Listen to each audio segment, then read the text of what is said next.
Hi guys! Welcome again to my A Day in My Life vlog. And so for today's vlog, nagpunta kami ng Sapporo to experience the Snow Festival. So from our place to Sapporo, it takes almost 2 hours ang travel para makarating kami dito. So nakatira kami sa Inaka or what we call probinsya, somewhere at Hokkaido.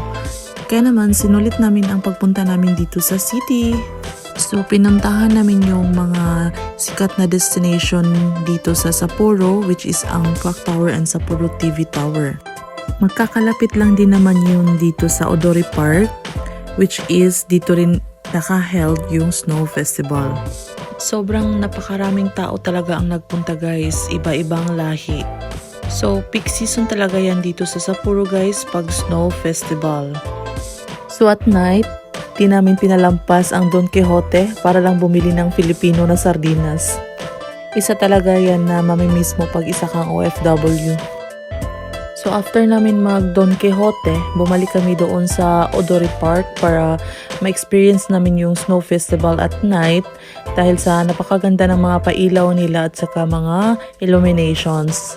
So, sinulit talaga namin ang araw guys since hindi kami palaging makakapunta dito kasi may trabaho nga kami at saka malayo din ito sa lugar namin. And so, nakabalik na nga kami dito sa Odori Park at mas dumami pa yung tao at night. So, here na sa park guys, may mga naka-carve na snow. So, ito yung theme nila is yung singer na Queen. So, nagpapatugtog sila ng mga kanta ni Queen. So, marami pang naka-display na naka-carve na snow dito guys. Sobrang ma-amaze ka talaga sa mga gawa nila. So, of all, dito talaga nag-gather yung mga tao kasi ang ganda naman talaga ng pa-visual effects nila. Sobrang napakagandang experience talaga to para sa amin. So, just a quick story way back noong pinalabas ang movie na Kita-Kita. Sobrang na-amaze ako sa movie, sa story, sa place, which is ang Sapporo. So by then, nangarap ako about Sapporo, but in a fact na hanggang pangarap na lang talaga yun. Until now, hindi ko ma-imagine kung paano ako napunta dito.